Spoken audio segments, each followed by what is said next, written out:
We're on. I fucking oh my god. I love doing that 25th episode so fucking much that I really needed to kick myself in the dick and do something I didn't like. And it's because I want to be ornery for one episode. I thought the last one went too smooth and I sounded a little too excited, a little too giddy. So I'm going to give myself one that I actually have to focus on and think about and, try and analyze without being pretentious. Right. No, I genuinely do not like this movie, even though it is comprised of elements that I absolutely should enjoy. This is one of the rare ones where I'm gonna just kind of give you I'll give you this. Too much of a good thing exists in film. You try and do something that's a little too much of the same thing that like you're trying to encompass too much.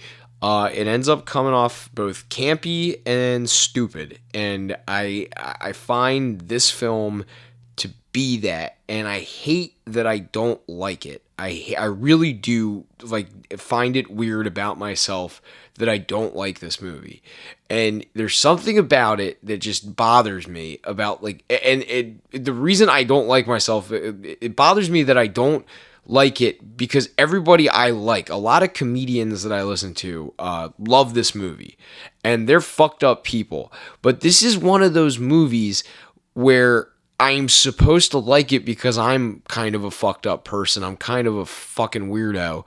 But I don't like it, not because it's too real. It's just that it's too much of it's grounded, but it's not like I don't know. It's just too much of a good thing. And I've never really been able to put my finger on it. But it's just I wouldn't say it's trying too hard because it's one of those ones where it's very Cali in the sense that it's this is just the way it is. This is how we do things out here. And it's very condescending. And you kind of have that caveat as you're watching this movie, knowing it. And then the characters become slowly full of themselves. The movie I'm talking about is Boogie Nights. I do not like this fucking movie. I'm sorry. I hope I didn't give the wrong impression by what I like and don't like with the podcast. But yeah, this is one of those films where I just do not like it. And I think what it is. So Paul Thomas. Let me start from where I see it. Paul Thomas Anderson is not a good filmmaker. He's very tries to be artsy, but he also tries to be a very visceral and the fucking hipster. He tries to be a fucking hipster. He wants to be one of these Williamsboro, I'm well traveled and I got this tattoo in Madrid when I was there on a fucking humanitarian, one of these fucking people.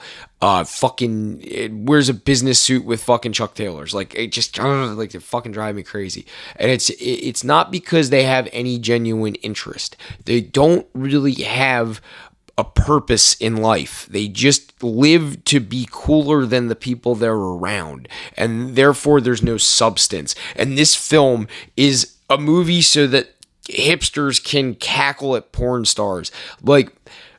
One of the things in life I love is that porn exists. First off, porn serves a very easy, accessible purpose. If you need to fucking rub one out, porn exists for that reason. You can watch people that have dedicated their lives to making smut, and that's fucking awesome. Most of the time, it's a mistake, and this is going to springboard me into another conversation about Rashida Jones's Hot Girls Wanted. But that's a different film for a different time. I love watching that movie though because it is funny as fuck laughing at these dumb fucking chicks. And it's not a woman thing. It's just an you're easily exploitable because you're dumb and you don't you don't see the next move, and it's fucking hilarious because if you give people this positive reinforcement, they're going to do dumb shit, and watching it in real time is fucking weird and hilarious, and I am all for it because look, you got to make money somehow in this fucking world. Some people whore themselves out physically like I do. Other people whore themselves out literally for money on camera in front of the world, and it's a fucked up reality that we live in. This is not that though. Boogie Nights is this film that's just something that like hipsters are cackling at disenfranchised people to make their own baseless personalities feel more just. And that's what this is. You can't argue that this film is anything but that. It's a very like motherfucker. Like it exists just to be pointed and laughed at. There's nothing more than that. Oh, and intermittently be shocking, because like the shock value. I feel like this is gonna be a Kumi rant. This one, I'm gonna absolutely Anthony the fuck out on this, because I despise this fucking movie, and I'm gonna watch it. I'm a minute, or excuse me, I'm 52 seconds in, mind you.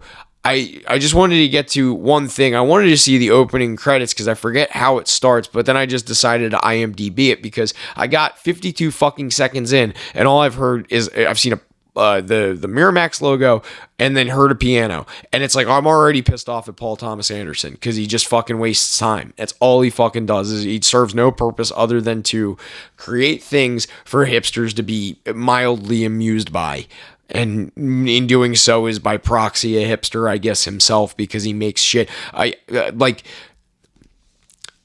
the movie There Will Be Blood because first off, it's a novel, and you can't really fuck up an adaptation of a novel that's it's I guess like metaphorical, but like it's a very like literal. He does it very literally, and I like that. I like that about There Will Be Blood. There's no sarcasm, but I know for a fact ultimately it is hipsters that are like their fucking legs crossed and these fucking polished Chuck Taylors. They're just fucking giggling at it, fucking cackling about fucking dumb shit. Ugh, it fucking drives me crazy. But yeah, everything else he makes is just garbage. It's this touchy-feely, like I want to tell an emotional story without trying too hard, but I want the characters to be carefree, and there's not really much of a plot. Like, this is one of his more grounded movies, and I will give him that. Like, it is a story, and it does this fucking dumb cross-cutting shit throughout, which just like it's a take on a French style. I think I've told you about the montage. Your film school shit's coming through. Scrock, get your shit together. But yeah, like the montage where you have cross-cutting between like two or multiple events going on at the same time, but they're in different locations or from different perspectives. So the film just kind of abruptly it jumps between the two, and it's done for effect. In this film, it's used jarringly, deliberately to make you feel uncomfortable and kind of like dislodged in the story, so that you come back to something that's like progressively more fucked up. And like I get the purpose. I get the fucking you could have already just left it the way it is and probably taken an hour off this fucking movie because it goes on for fucking ever. It's fucking bullshit. Like this. How could you ruin something I actually like? I like porn. I think porn is fucking awesome, and it somehow makes it campy in a way where, like, porn is already campy. There's this BBC documentary. I don't know where the fuck you can even find it. Just Google it. If I can find a link for it, I'll post a link in this film or my thing somewhere. I'll find a way to. Fuck, I ran out of steam there. Oh, I'm flustered. Fucking upset with this one. But there's a BBC documentary that was on World Star Hip Hop at one point. I remember that. Where they took three dudes that are like these like total fucking incel 4chan users, like, a la myself, that are they take them to LA and let them hang out while they watch the porn that they enjoy, and it's supposed to be awkward and uncomfortable and make you kind of see like the reality of the situation. But it's kind of funny because there's this guy that finally gets to meet his favorite porn star, and she literally wipes cum off her face like after a shoot, and then comes over and shakes the dude's hand with the same hand, and it's fucking funny to me. Shit like that is like porn is garbage, but like it's campy garbage. It's like a trauma team film. You're gonna see a lot of fucking nipple, and you're gonna be uncomfortable, but like it's in a fun way. This is just uncomfortable for the sake of making you uncomfortable, and it's making me resent the fact that I enjoy movies, because this is like just this masturbatory garbage. So I just really wanted to watch this movie to agitate myself. That's really what the ultimate intended goal is here. I I like all the actors for the most part. I like John C. Reilly. I like Mark Wahlberg. Oh, and I should probably point out, because I like it, Eddie Adams is a wartime photographer. He's the photographer that took that picture of the South Vietnamese officer shooting a Viet Cong guy in the head while he's handcuffed. That's the real Eddie Adams. I highly recommend you Google him, and instead of spending 2 hours and 34 minutes watching this dog shit, read the book Shooting Under Fire and learn more about the real Eddie Adams. So without further ado, we're watching fucking Boogie Nights. Ah, fuck, I hate that movie.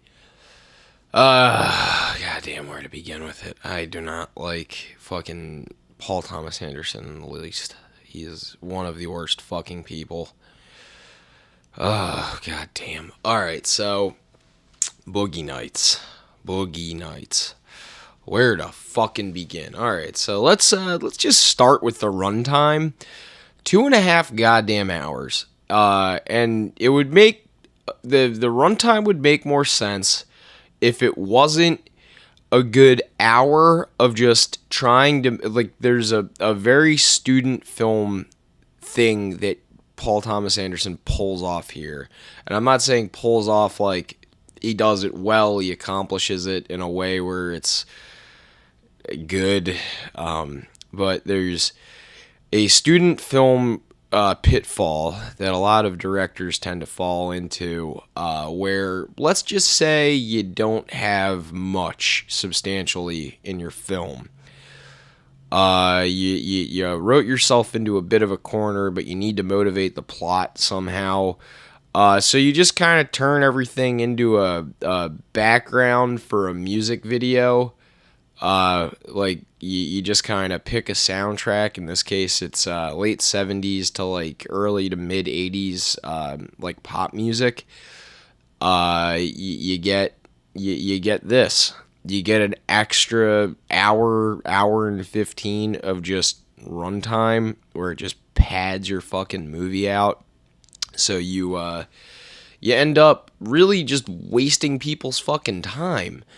And there's a good, like, 20 minutes in the beginning of this film where they're going to Burt Reynolds' house for a party, where it's just, like, 70s music playing. There's, like, some mild exposition for the characters, but ultimately you're just really, like, playing 70s music in the backdrop of a 70s party that's kind of like lascivious, I think is the word I'm looking for here. You got that. It's just fucking annoying. I don't like that that people regard this film as both funny and good. It's not. Oh my god, it's like you can hear how frustrated I am with this shit, because I want to like this movie. I want to be able to turn my brain off in a way where I can sit back and enjoy this film, but it's like everything that I was told not to do as a student filmmaker is done here, and it's done so on the nose and so fucking poorly that you're just overwhelmed by it, and you're like, how do people receive this film? Like, it's playing into nostalgia that most people didn't get to experience that like this fucking movie. It's a swan song for a time. It's like, because I think what the sentiment is, you're supposed to be kind of like appreciating a more innocent time in pornography where, yeah, they were off the rails, but it was like a more fun, a more humble time, and they kind of he peppers in these like little things about like Burt Reynolds preferring to shoot on film as opposed to videotape, and taking the time, like the cinematographer guy is like taking the time to kind of like appreciate the lighting or whatever, and he's like trying to set it up with William H. Macy's character, who's throughout the entire film just frustrated that his wife is fucking other people, like, in front of him. And it's, yeah, it falls so fucking short. It falls so fucking flat, and I don't like it. I don't fucking want, oh my god. Okay, so let's just crack it right open then. This film is like of the esteem of like a Sofia Coppola film. It plays very much into your emotion, where it hits you like right in the fucking face with the shock value of seeing degenerate pornography being filmed and people doing drugs openly and excessively to the point of needing like help ultimately, but then these like characters' lives going completely off the rails at nobody but their own doing. And if you really want to get into the nitty gritty of it, the character, I forget the actor's name, but the guy that plays the Colonel, who is the financial back. Okay, so here's a fun one that doesn't make any sense either. The financial backing of the film is this guy, the character, the Colonel, who shows up and basically just acts as the Burt Reynolds is the director, but then he plays the role of the studio, I guess, like a studio executive who, if you've ever met higher ups in the film industry, they all have this like kind of chip on their shoulder where they know they're the money. They're well aware of what role they play in the scheme of pornography or filmmaking in general. So you just got to make sure your investment's good. You got to make sure you have a sound investment there, that you're not trying to just, I don't know, throw money at the wall and see what sticks. You're trying to make an investment in something that could end up like maturing into an enterprise. And he ends up overdosing a 15-year-old girl. And then they find child pornography, but they never really outright say it at the guy's house. So if he's the financial backing of this film, you're not really going to get to being like a financier, I guess, if you don't have certain protection. And you got to insulate yourself in a way where these kind of problems, you can operate with impunity. And that's kind of what the major flaw of this film is that the reason everybody goes off the rails is because this dude gets locked up and they have to start kind of, getting elaborate with how they go about their enterprise. Like every character kind of has their own like aspirations. Mind you, stupid. They all have stupid aspirations except for, I guess, the chick roller girl whose whole thing is she just drops out of school to do porn and then ultimately gets her GED and still continues doing porn, which is fucking retarded, which, fine, but did they grow? Sort of, but they didn't learn anything, so I wouldn't really call that like maturing. The character didn't really go anywhere. The characters taking themselves too seriously is just fucking annoying too. And I guess that's what that's where the humor is supposed to be in this. The humor is supposed to be how seriously these characters take themselves. They're porn actors. They're supposed to be sleazy, but they all take themselves like they treat it like a legitimate gig. Fuck.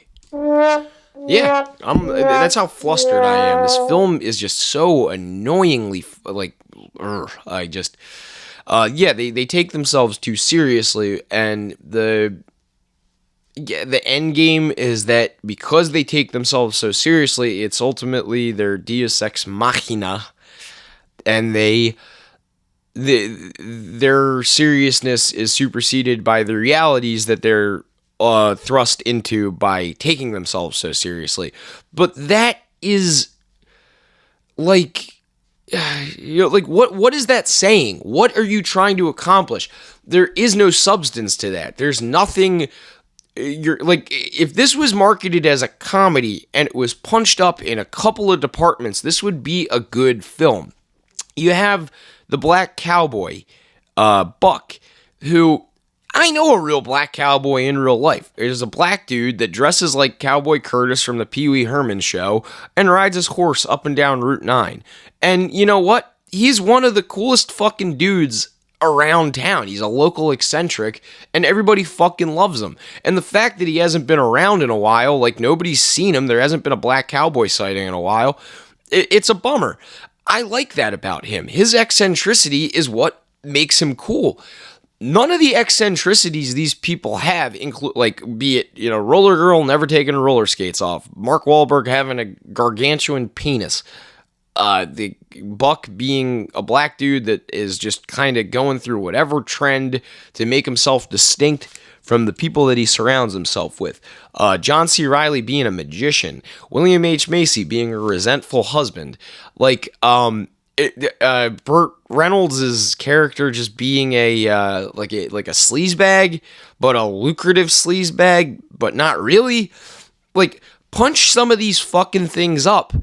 Like make Burt Reynolds. We just watched fucking Slapshot.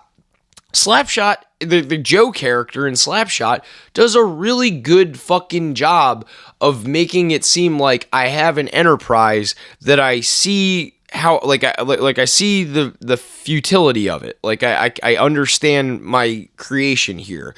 I get where, like, this is going and what I need to do to make it lucrative. So I'm going to do everything I can and use the power at my disposal to kind of squeeze, a penny into a dime. It's fine and it's entertaining. And not only that, it's funny. It's funny. This is like such a muddled fucking mess where you just get like this, it grinds and it feels you just like, you feel fucking 2.5 hours. Like, I looked down after what I thought was a good hour and a half, and I realized, like, oh, this is still the first act of the film. I got to where William H. Macy blows his brains out, and I'm like, yeah, fuck, I still got so much of this movie to deal with, and I had to pause it and go smoke more weed and figure out how I was gonna, contextualize this. I made it about like 3/4 of the way through the movie, and then had to pause and started it again the next morning. So yeah, this is tomorrow. Fucking magic. Yeah. Podcast magic. But yeah, it could have been punched up and made all of these elements more humorous, or at least appear to be more deliberately humorous. But what my point that I circle back to from the first part of this podcast is that it feels like this film just exists to point and laugh at these characters. Now, pointing and laughing at these characters is fine, but because of how much of a mess and how unclear the tone of this film is, you get just like you feel bad for them. I feel bad for these characters. I feel bad that there's people out in the world that actually have to fucking do this, and like, there's going to be a minority of them that are like, hey, this is fucked up, but, this is the unfortunate reality I have to live in, and these are the people I have to, to deal with and make, this is what I do to make an income. Where's the humor in that? Where is the fucking funny? It's, even if you punched it up in the drama department and you made it more grounded and visceral, it just is like so jarring when it tries to be lighthearted, and you get like, you just get this like weird feeling of, should I be amused by this, or should I be like really sad? And ultimately that's how I feel right now. I just feel like confused and sad by this film. I feel bad for the people that like watch this film and regard it as a good nugget of cinema. It's not good. It's not really even like, let me find some positives in here. Two things about it. It's a period piece. So 1978 to 1984, I guess, is when it's supposed to take place. Does a great job for the aesthetic of the time, the music of the time. All that's fine. It's not very hard to do, though. All you need to do is just find an antique car dealer, rent the right property in LA for the shoots, and just like kind of make it work. The rest of it, you just get a soundstage and do it. It's not exactly like the most broad film. And the cinematography is, I guess, decent because it has the aesthetic of what it's going for. So those two positives are two things that, you can at least take away. If you dork out on cinematography, you get to see this transition from like 35 millimeter film to video. And, that's fine. You get it. That's really all you get, though. That's like, what the fuck else am I supposed to enjoy here?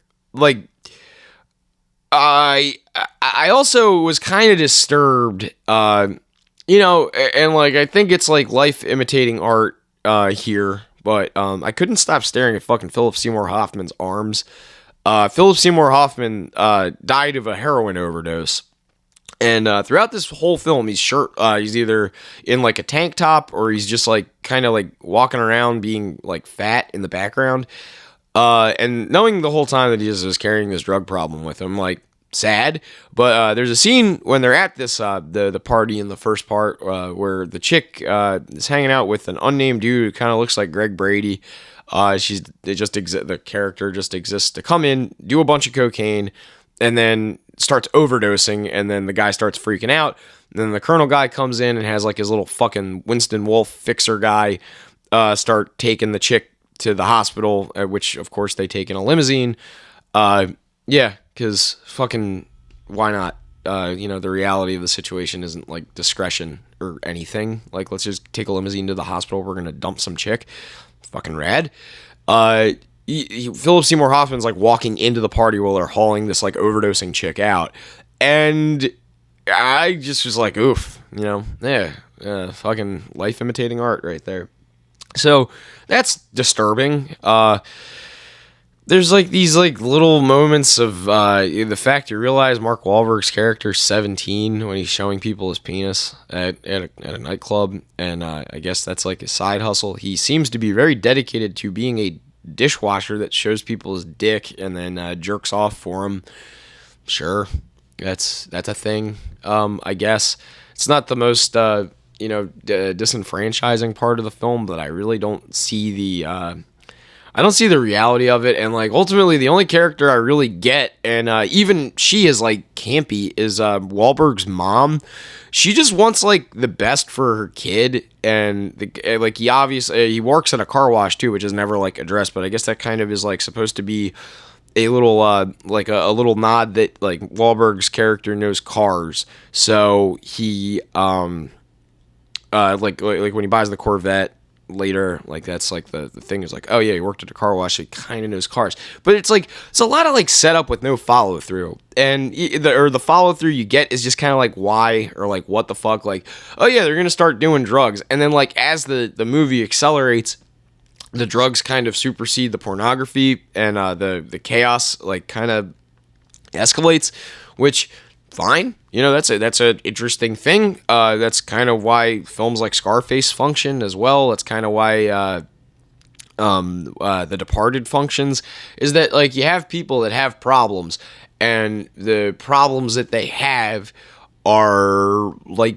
fueled by narcissism and drug use, and you've got all of the elements there to kind of make a good film. But instead of them learning from something or ultimately growing as a character, they all just go back. They just revert back to square one and show that they're kind of these broken people that have mildly just become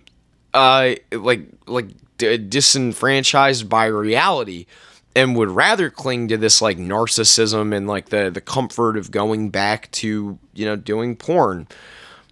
I like I said, I think what my thesis here was that this film exists to just point and laugh at these characters, which makes me feel bad, and that Paul Thomas Anderson really is just making a film for hipsters to cackle at. And like, where's the fucking substance? When I watch movies, I want to have a break from reality. I want to see something that I wouldn't normally see, or like something that's unorganic or like disconnected from reality. Like you gotta kind of relinquish, like the suspension of disbelief here. You never have that moment. You never have a point where you're like, I'm giving up on believing the reality of this, and I'm going to completely engross myself in this film. You're always like with the hang up of, these are real people and they just exist to be funny, and you're laughing at them for their expense. And that's fucked up. And it's not like funny. It's just kind of fucking sad. And it's not a good, like, yeah, I guess you could argue that when you have an emotional reaction from a film, that's kind of the intended purpose of the film. Like, at least you're getting something from it. But if it's not the intended purpose of, like, if you're setting out to make this film where you're like, hey, that was fucked up, pretty cool, right? No, you made a shitty film. That's what it is. It's a high class shitty film. Red Letter Media uses like high end schlock all the fucking time, and I don't want to be treading on their fucking toes, but yeah, it is. It's high end fucking schlock. So if you want to watch a really fucking shitty period piece with very unlikable people, and ultimately you got not much going on, watch fucking Boogie Nights. But I don't recommend it. I would say this is a 2 out of 10. And yeah, Mark Wahlberg's prosthetic penis is a great way to punctuate it, just like my prosthetic penis is going to punctuate this. So thank you for listening. Don't watch Boogie Nights. Boogie Nights. Boogie Nights.